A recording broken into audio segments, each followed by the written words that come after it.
Hey traders, Gavin McMaster here from Options Trading IQ, and today we're going to be looking at why the SOXL ETF is a trap for retail investors. Just before we get started, a quick reminder that everything discussed is for educational purposes only, is general in nature and does not take into account your personal circumstances. So, leveraged ETFs like SOXL might seem like the perfect shortcut to massive profits, but for retail investors, they can quickly turn into a dangerous trap. Today we'll break down why SOXL isn't the golden ticket it appears to be and how to approach it wisely. SOXL promises 3 times the daily return of the semiconductor index. Sounds incredible, right? A booming sector like semiconductors, combined with triple returns, feels like a win-win. But here's the catch.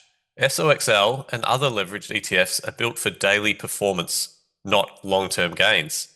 Let's explore how they work and why holding them too long could erode your wealth. Leveraged ETFs use complex financial instruments like swaps and futures to magnify daily returns. For example, if the index goes up 1% today, SOXL aims to rise by 3%. Sounds great until you realize it resets every single day. Over multiple days, this reset leads to something called decay, especially in volatile markets. Even if the index breaks even over time, SOXL can still lose value. Let's look at a theoretical example to illustrate the point. Here we've got some theoretical daily returns of SMH, the ETF, and then SOXL, the leveraged ETF. So you can see that both indexes start at the same point at 100. SMH goes up 5%, then down 5%, up 2%, down 2%, and basically ends more or less flat, down about 0.5%.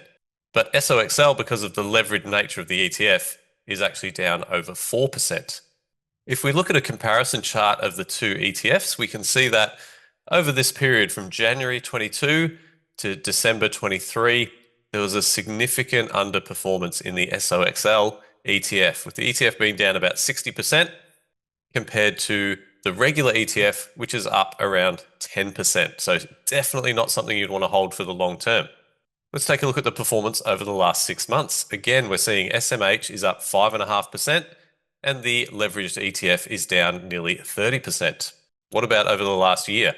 A similar story, down 0.5%, more or less flat for the ETF. The leveraged ETF is down 62%.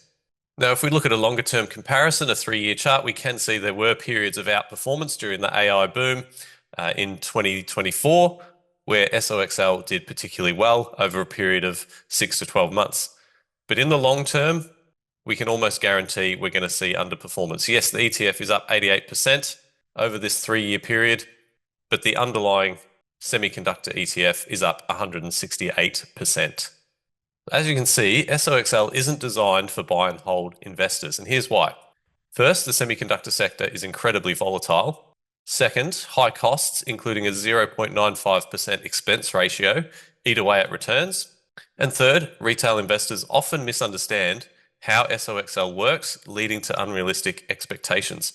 Hopefully, after watching today's video, you have a much better understanding of why you should not use these leveraged ETF products for long-term investing. However, if you're an experienced trader, SOXL can still be useful in the short term. It's great for quick speculation during events like earnings or macroeconomic announcements, or if you want to use it as a hedging instrument on the very short-term basis.